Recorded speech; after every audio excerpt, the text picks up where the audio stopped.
அனைவருக்கும் வணக்கம். இப்போ ரிஜிஸ்டர்ட் மெடிக்கல் பிராக்டிஷனர் பதிவு செய்யப்பட்ட மருத்துவர் இருக்கார்ல, அவர் இப்போ இவன் வந்து ரேப் விக்டிம், அதாவது பாலியல் பலாத்காரம், இவனால் இந்த பெண்ணை பாலியல் பலாத்காரம் செய்யப்பட்டு பாதிக்கப்பட்ட பெண். இவர்கள் தான் அந்த பெண்ணை என்ன பண்ணுறாங்க, மருத்துவ பரிசோதனை செய்கிறார்கள். செய்த பிறகு அந்த மருத்துவ அறிக்கையினை யாருக்கு அனுப்பி வைக்க வேண்டும்? அந்த வழக்கினை புலனாய்வு செய்கின்ற அந்த புலனாய்வு அதிகாரிக்கு, இன்வெஸ்டிகேஷன் ஆஃபீஸருக்கு. யார்? இவர் தான் அந்த வழக்கு பண்ணால் இவருக்கு அனுப்பி வைக்க வேண்டும்.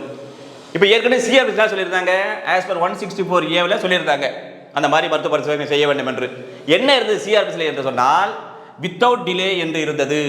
இப்பொழுது புதியதாக வந்திருக்கின்ற BNSS 20 டிலே என்ன மாறி இருக்குதுன்னு சொன்னால், வித்தின் பீரியட் ஆஃப் 7 days அப்படின்னு இருக்குது. ஓகேவா? இதில் வேற எந்த மாற்றம் இல்லை. எனவே முழு விவரங்களுக்கு ஷார்ட்ஸ் லிங்கை பயன்படுத்தி வீடியோவை பார்த்துக் கொள்ளவும்.